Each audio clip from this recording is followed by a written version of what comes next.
विपक्ष इस अग्निपथ में लगातार नए अंगारे डाल रहा है तो बीजेपी उन्हें बुझाने की कोशिश कर रही है। वहीं देश की सेना इस फैसले पर अटल दिख रही है। विरोध प्रदर्शनों के बीच धीरे धीरे ये मोदी विरोध का अग्निपथ भी बनता जा रहा है।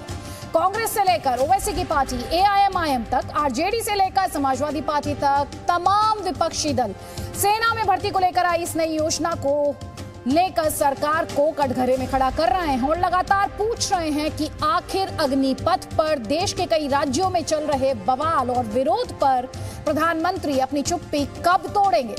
सेना भर्ती की नई योजना अग्निपथ के खिलाफ आज भारत बंद बुलाया गया था, लेकिन अच्छी बात यह रही कि आज ना तो ट्रेनें जली, न गाड़ियां फूकी गई, न पत्थर फेंके गए और ना हिंसा हुई। अब सवाल है तो फिर हुआ क्या? हुआ ये कि सेना ने अग्निपथ की योजना के तहत भर्ती का पहला नोटिफिकेशन जारी कर दिया और विपक्ष मोदी सरकार को कोसने में जुट गया। देश के प्रधानमंत्री ये युवा जो फौज में जाते हैं वो इसलिए जाते हैं कि देश की सेवा करें। ये फौज में जो जाता है नौजवान वो अपने लिए एक बाइज़ इज्जत समझता है, अपने लिए एक ऑनरेबल चीज उसको समझता है। वो फौज में जाकर देश की सुरक्षा करना चाहता है। मगर देश के प्रधानमंत्री ने क्या कर दिया? देश के प्रधानमंत्री ने कहा कि ये आपको कॉन्ट्रैक्ट के ऊपर लिया जाएगा, 4 साल काम करो और 4 साल के काम करने के बाद तुमको हम चौकीदार की नौकरी दे देंगे। आज उन युवाओं को देश के प्रधानमंत्री भूल चुके हैं। भाजपा वालों, कहां गया तुम्हारी देशभक्ति? अग्निपथ के विरोध में जब ट्रेनें जलाई गईं तो कुछ सियासी दलों को लगा कि नौजवानों की नाराजगी को कैश कराने का इससे अच्छा मौका नहीं मिलेगा। अग्निपथ के विरोध में जब पत्थर फेंके गए तो कुछ सियासतदानों को लगा कि युवाओं को मोदी सरकार के खिलाफ भड़काने का इससे बढ़िया मौका नहीं मिलेगा। कांग्रेस, आरजेडी और समाजवादी पार्टी से लेकर एआईएमआईएम तक तमाम विपक्षी दल इस मौके को भुनाने की रेस में उतर गए। एआईएमआईएम से खुद असदुद्दीन ओवैसी ने कमान संभाली। देश के प्रधानमंत्री, क्या आपकी ये देशभक्ति है कि ये आपकी भारत मां से मोहब्बत है कि आप इन नौजवानों को जो अपनी जान देने के लिए तैयार रहते हैं, आप उनसे मजाक कर रहे हैं?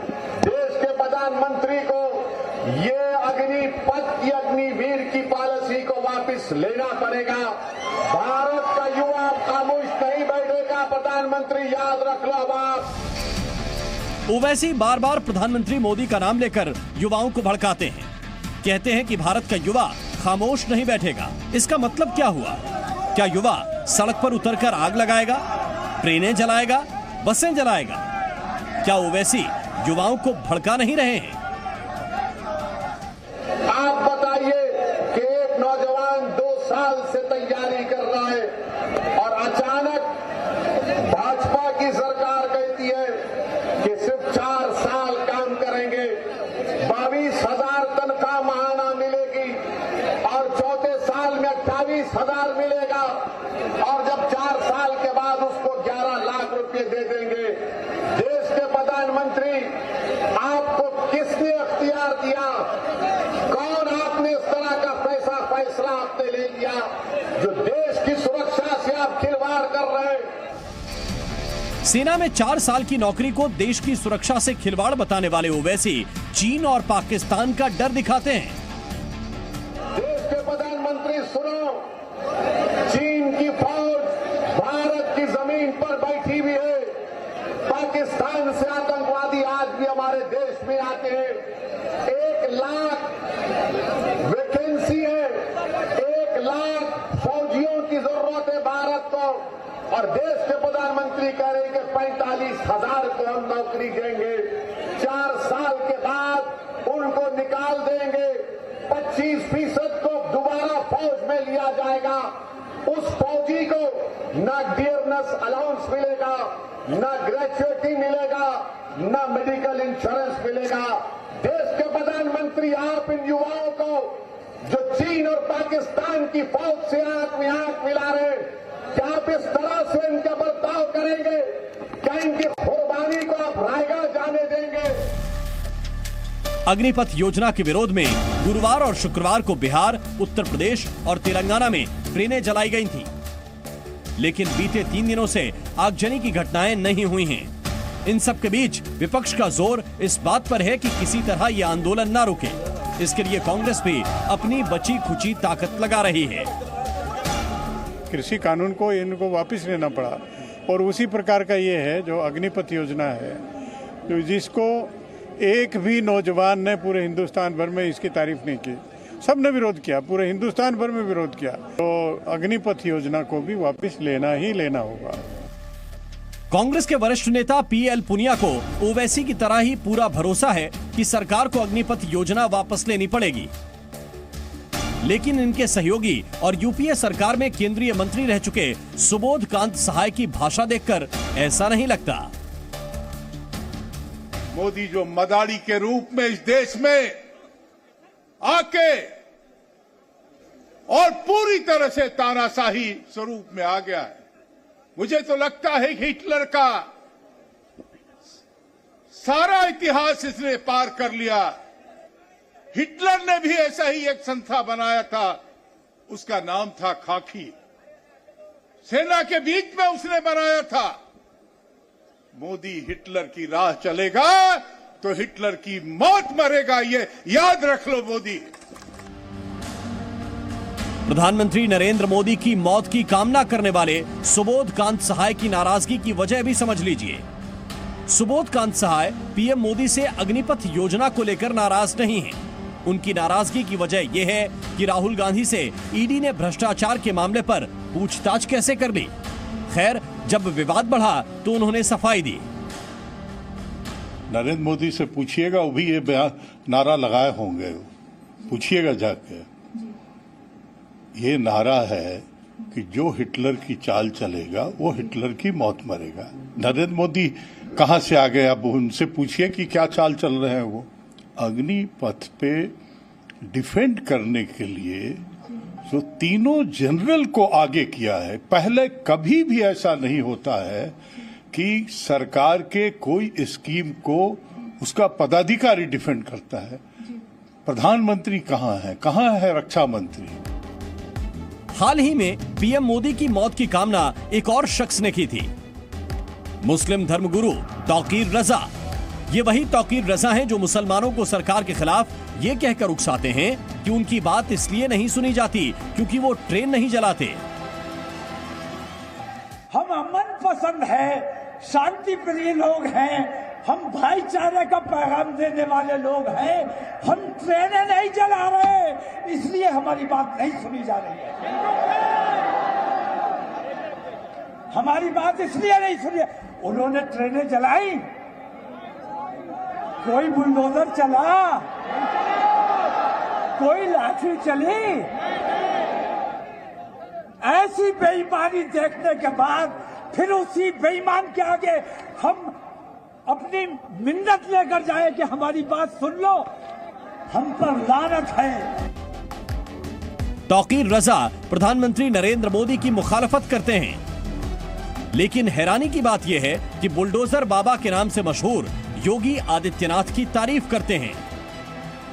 आदित्य योगी नाथ सबसे ज्यादा नापसंद थे नरेंद्र मोदी से भी ज्यादा।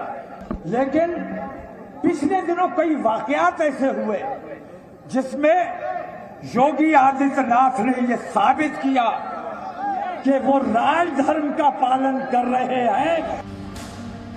तौकीर रजा हो, कांग्रेस के नेता हो या एआईएमआईएम के अध्यक्ष, इनके टारगेट पर हर बार प्रधानमंत्री नरेंद्र मोदी होते हैं। आजकल अग्निपथ योजना को लेकर भी ये हर मंच से मोदी को कोस रहे हैं, लेकिन मोदी के सियासी सिपाही भी पलटवार करने में कम नहीं है। देश की तरक्की के रास्ते में, नौजवानों की तरक्की के रास्ते में हमेशा कॉन्स्पिरेसी का, क्रिमिनल कॉन्स्पिरेसी का कुआं खोदने की कुछ निहित स्वार्थी तत्वों द्वारा कोशिश की जाती रही है, लेकिन देश आगे बढ़ता रहा। जो हमारे देश के नौजवान हैं वह यह समझ गए हैं कि यह शुद्ध रूप से राजनीतिक दल उनको सेना में भर्ती होने के मार्ग में बाधा डालने के लिए साजिशें कर रहे हैं। अग्निपथ योजना को सरकार भारतीय सेना में क्रांतिकारी बदलाव के लिए जरूरी मान रही है, लेकिन युवाओं के विरोध को देखते हुए विपक्ष इसे आत्मघाती बता रहा है।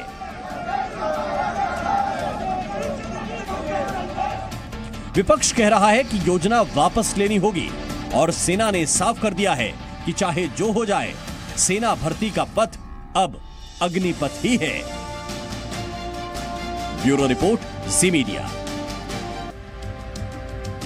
तो मोदी विरोध में एजेंडा सेट किया हुआ है, ये कह रहे हैं रामदेव। आगे बढ़ेंगे। अग्निपथ के विरोध का सबसे ज्यादा खामियाजा अगर किसी को भुगतना पड़ा है तो वो है इंडियन रेलवेज। आज भी करीब 600 ट्रेनें रद्द की गई हैं। लगातार 4 दिनों से ट्रेनें रद्द की जा रही हैं और आज कुल 597 ट्रेनें रद्द करनी पड़ी। इनमें 208 मेल एक्सप्रेस लंबी दूरी की गाड़ियां हैं, जबकि 379 पैसेंजर ट्रेन हैं। पिछले 4 दिनों में 2000 ट्रेनें रद्द की जा चुकी हैं।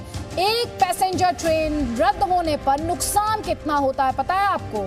4 से 5 लाख रुपयों का नुकसान होता है। मेल एक्सप्रेस गाड़ी अगर रद्द की जाती है तो रेलवेज को 8 से 10 लाख रुपयों का नुकसान होता है। वहीं राजधानी और शताब्दी जैसी ट्रेन अगर रद्द होती है तो 18 से 20 लाख रुपयों का नुकसान होता है। अग्निपथ के विरोध की वजह से रेलवे का आप समझ लीजिए 500 करोड़ से ज्यादा का नुकसान हो चुका है।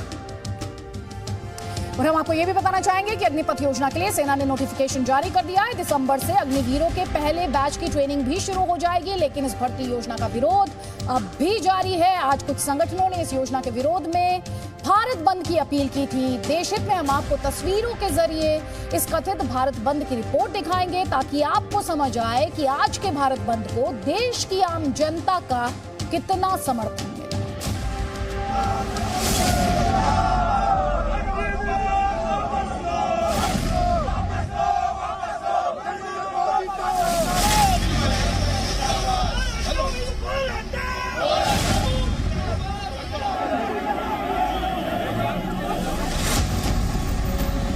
रेलवे ट्रैक पर प्रदर्शनकारियों का कब्जा,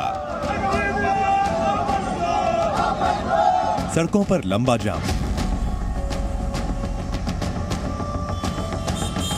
जगह जगह पुलिस का फ्लैग मार्च। ये तस्वीरें उस कथित भारत बंद की हैं, जिसे अलग अलग संगठनों ने अग्निपथ के विरोध के तौर पर बुलाया था। हमारे छोटे भाई हैं, उनके साथ ये अन्याय हम नहीं होने देंगे। प्रोटेस्ट अग्निपथ को लेकर है, राहुल गांधी अग्निपथ को लेकर है, अग्निपथ को लेकर है। और राहुल गांधी जी के विचार है, राहुल गांधी जी की आवाज है। राहुल गांधी जी युवाओं की आवाज बनकर कहते हैं और उन्हीं को उनकी आवाज को बुलंद करने और अग्निपथ का विरोध करने हम यहाँ पर मौजूद। ट्रेन को क्यों रोकेंगे भाई? हमारा आंदोलन था, हमारे कार्यालय बंद कर दिए गए, हमें रास्ते पे नहीं आने दे रहे।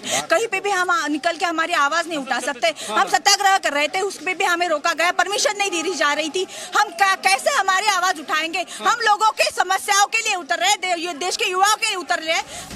हालांकि सेना पहले ही साफ कर चुकी है कि वो अग्निपथ पर पीछे नहीं हटेगी।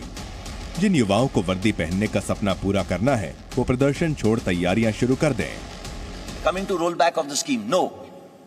And why should it be rolled back? It is the only progressive step to make the country young. सेना की इस चेतावनी का असर भी इस कथित भारत बंद पर साफ नजर आया। ज्यादातर जगहों पर ये बंद बेअसर ही रहा, लेकिन दिल्ली में जमकर बवाल हुआ। यहाँ छात्रों की जगह कांग्रेस कार्यकर्ता रेलवे ट्रैक पर उतर आए। हम लोग देश के युवाओं के लिए लड़ रहे थे, आप लोग ट्रेन रोक रहे थे, हटाए। जब तक अग्निपथ वापस नहीं होता है, पूरे देश में लड़ाई जारी रहेगा। यूथ कांग्रेस के इन कार्यकर्ताओं ने शिवाजी ब्रिज रेलवे स्टेशन के पास रेलवे ट्रैक पर कब्जा कर लिया, जिसकी वजह से करीब 40 मिनट तक ट्रेन रुकी रही। अग्निपथ वापस लो करके हम लोग यहाँ प्रोटेस्ट कर रहे हैं सर। वो गुस्सा नहीं सर, हम लोग युवा हैं, अग्निपथ वापस लेने को यहाँ प्रोटेस्ट कर रहे हैं सर। बाद में पुलिस ने भी सख्ती दिखाई और इन कार्यकर्ताओं को वहाँ से खदेड़ दिया, जबकि कईयों को हिरासत में ले लिया गया। स्टेशन है, यहाँ पर जो कांग्रेसी कार्यकर्ता हैं, यूथ कांग्रेस के कार्यकर्ता, इनको हटाया जा रहा है। पहले ये बगल में ट्रैक पर उतर गए थे, ट्रैक भी हम दिखा रहे हैं। देखिए इस जगह पर इन्होंने कुछ देर के लिए एक ट्रेन रोक दी थी, लेकिन तुरंत फोर्स पहुंची और फोर्स ने उनको हटाया। ये जो तिलक ब्रिज रेलवे स्टेशन है, इससे आगे ये ट्रेन नई दिल्ली के लिए जाती है, तो इस जगह पर ट्रेन को रोका गया, लेकिन फोर्स तुरंत ही पहुंची और स्टेशन से इनको अलग कर दिया गया। प्लेटफॉर्म से अब इनको हटाया जा रहा है। भारत बंद के ऐलान के बाद आज देश भर के अलग अलग शहरों में कैसे हालात रहे, ये आप इन तस्वीरों के जरिए देख सकते हैं। हालांकि भारत बंद के मद्देनजर राज्यों में अलर्ट जारी कर दिया गया था। कोलकाता से लेकर रांची और दिल्ली से लेकर उन्नाव तक सुरक्षा चाक चौबंद कर दी गई थी। उपद्रवी रेलवे को नुकसान न पहुंचा सकें, इसके लिए जीआरपी और आरपीएफ को भी मोर्चे पर उतार दिया गया।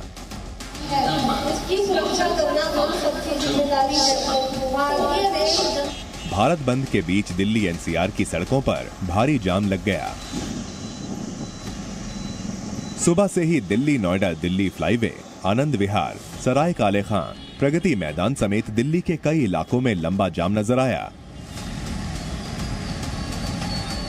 सबसे खराब हालात दिल्ली गुरुग्राम बॉर्डर पर नजर आए, जहां लोग काफी देर तक जाम में ही फंसे रहे। अग्निपथ योजना का सबसे ज्यादा विरोध बिहार में ही हुआ था। आगजनी और तोड़फोड़ की सबसे ज्यादा तस्वीरें भी बिहार से ही सामने आई थीं। ऐसे में बिहार में पुलिस पूरी तरह अलर्ट नजर आई। रेलवे स्टेशनों पर भी पुलिस की तैनाती बढ़ा दी गई, जगह जगह फ्लैग मार्च निकाला गया। पुलिस की सख्ती का ही असर रहा कि बिहार में हिंसक प्रदर्शन की ना के बराबर घटनाएं ही सामने आईं। बिहार के साथ साथ झारखंड में भी सुरक्षा चाक चौबंद नजर आई। पश्चिम बंगाल में अग्निपथ योजना के खिलाफ भारत बंद के आह्वान के चलते हावड़ा में भी सुरक्षा के पुख्ता इंतजाम किए गए। कड़ी चेकिंग के बाद ही लोगों को आगे जाने दिया गया। हम आपको तस्वीरें दिखा रहे हैं हावड़ा की, और हमारे पीछे आप देख सकते हैं हावड़ा ब्रिज है, और आपको देखेगा किस तरह यहाँ पर जनजीवन पूरी तरीके से सामान्य है। यातायात की सेवाएं बिल्कुल नॉर्मल है। अगर आप देखें तो प्राइवेट बसों के साथ जो है आपको सरकारी बसें भी यहाँ पर दिखेगी। सेना की चेतावनी और पुलिस प्रशासन की सख्ती की वजह से भारत बंद का कोई खास असर नहीं दिखा। ज्यादातर जगहों पर राजनीतिक दलों के कार्यकर्ता ही सड़क पर विरोध प्रदर्शन करते नजर आए। कोलकाता से पूजा मेहता के साथ bureau report, ji media. Presenting B News app, available on Google Play and App Store. Download it now.